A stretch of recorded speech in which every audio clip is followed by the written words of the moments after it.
How's it going, YouTube? Raw Life here with another Lufenia Call to Arms entry. This time, Love, the Melody of Courage, Lufenia. Edward's Lost Chapter. We brought Palom. I blued his armor, as you see, and he does some crazy damage in this fight. I don't even know how to use him right, but we were trying to do a no boss turn run, so I started with his EX to get his Imperil up, and then we pushed out the enemy with Cloud's Call Assist.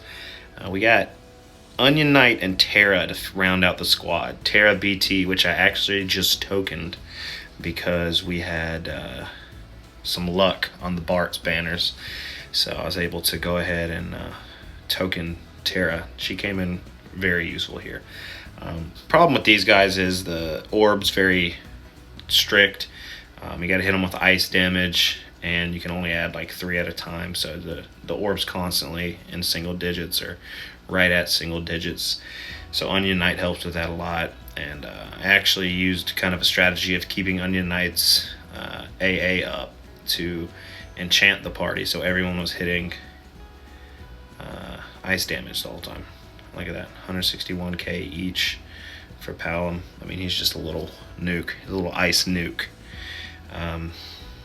The idea here for the early part was to get them down to 79%. 79% is where the orb disappears for the first time.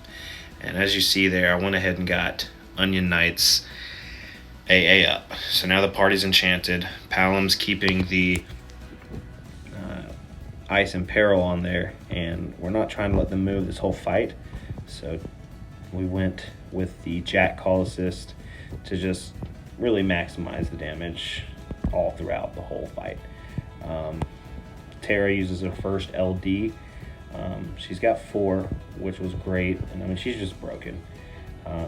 Probably could Terra Young this, you know, much easier, but wanted to bring my man Palom.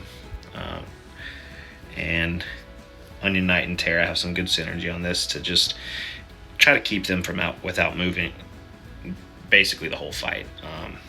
You'll see here at the end it gets pretty tight, but the whole time we're trying to keep them broken in order. We failed that a lot, which kind of cost us a little bit of efficiency, but all's well that ends well. That's what I say. I went to Garland Friend, took Palom out because Garland Friend's just going to be here to delay a little bit. Palom will come back and get right back to his ice nuke responsibilities. Garland BT effect is going to go up, and we're going to try to just keep pushing these guys back as much as possible. His LD, as you see, is going to push them both back every time I use it. So he's great here as a friend unit. I think this is Destroth's Garland, so appreciate it, my friend. Good looking out. They are now under the 79% threshold, so temporarily the orb disappears, but they are red aura. As you can see, they look real pissed off little bird guys, and if you let them move during this phase, they will just automatically murder you. So I had to go ahead and burn another one of Terra's LD, but if you look at the damage, you can see, I mean, she's capping on everything because we got the Jack debuff up, we've got weakness damage. She's not capping on her brave hits, obviously. Potencies are kind of low, but she's just really pumping out the numbers, and getting all those turns in a row helps me to keep pushing these guys back and back further and further. Right here, I wanted to try to use her AA to give me a little bit more breathing room if I could break A, but it didn't work. A didn't come back, so went ahead and bursted with her. Overall, pretty good burst phase, good little damage, but see if you can see where I didn't use maximum efficiency. That's not what we're about, you know. We're not about max efficiency. We're about just going out there and getting the job done. It ain't pretty, but it works. I love this. This is actually the first time I got to use Terra BT. Like I said, I tokened her today, and I was able to use her BT in this fight, so that was great. Their little red aura is gone, so I don't know if I want to let them move or not, but they are so incredibly dangerous. Even when their aura's not up, they'll jump turns and they'll hit everybody at once with a huge pain in the ass AoE HP attack, and I just didn't want to deal with it. Didn't want to deal with the potential run ender, so went ahead and LD'd again with Terra.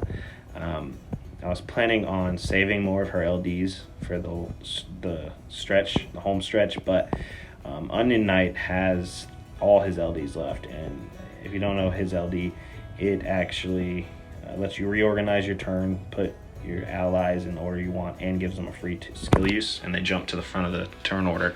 So I'm gonna actually use his turn manipulation more down the home stretch instead of Terra's. So Garland is still out here pushing these guys back further and further, and as you can see, they are back in that red aura. I call that the hell aura. They just, if you let them move at all, they're gonna one-shot you, so don't let them move.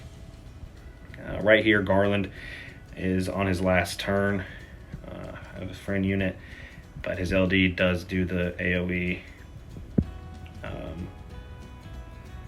delay, so he pushed it just far enough to where Terra is now able to, or I'm able to summon on Terra's turn, and just a little bit more breathing room. This whole fight is kind of it's a little claustrophobic almost, because you're just going through these phases of keeping them off of you as close as possible, because you don't want to use your skills too much. You don't want to burn through all your skills, but you also don't want them to one-shot you. So it's a constant state of kind of just doing enough to keep them from moving. Palom comes back, and you can get to see some of his damage. That was an LD 290 on each target. Not even his strongest LD hit in this fight, but he's incredible here. We got them both down to 25 and 26% now, and so at this point we are just trying to just squeak by without letting them move at all. Palom's going to get back that Imperil, the Ice Imperil, and Onion Knight's job is to keep his AA up so that Terra can be hitting weakness damage, and also every single character will hit the orb and keep that from going off in our face as well. And you just see there, I mean, just big damage on everything he does. 134 for Palom. I mean, he's the truth. He is the ice nuke. Terra's magic meteor there actually was almost instant turn, and just let her go again. And Onion Knight had to get his ice enchant back up so that, like I said, Terra can keep hitting ice damage or weak damage. We're getting kind of really down to the nitty gritty here though, so I go ahead and use Palom's 334 per hit, or per enemy.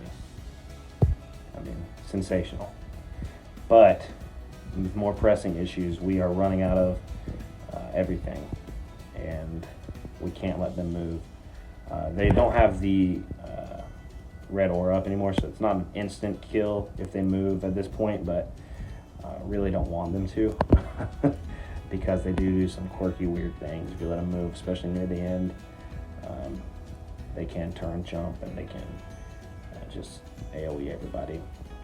So we tried to get their Brave to come back, and it did, so we were able to use Terra's final LD, and we're at 37 turns with Terra just going to work, and I was hoping that we could finish them off here, but it's looking close, 3% and 4%. My heart's a little bit in my stomach at this point, because I'm like, I'm gonna get right to the end, and one of these guys is gonna be able to move, and it's gonna be ugly. tried the AA again to get them to reset their Brave, and boom, got A down to 1%. And now we're going to go with Palom's AA over and over, just pumping the damage. They're both at 1%. And figured hopefully he can finish it here with the final Ice Crystal, and he can't. They are very, very tanky there at the end. But we got lucky. He just went with a Brave attack, thank the Lord. And we get the complete. This was a tough one. If you have the right units, you know, it's not as tough, but I appreciate you guys checking me out. Check me out on Twitch, raw_life, and hit that subscribe, follow if you're interested. Thanks again, guys.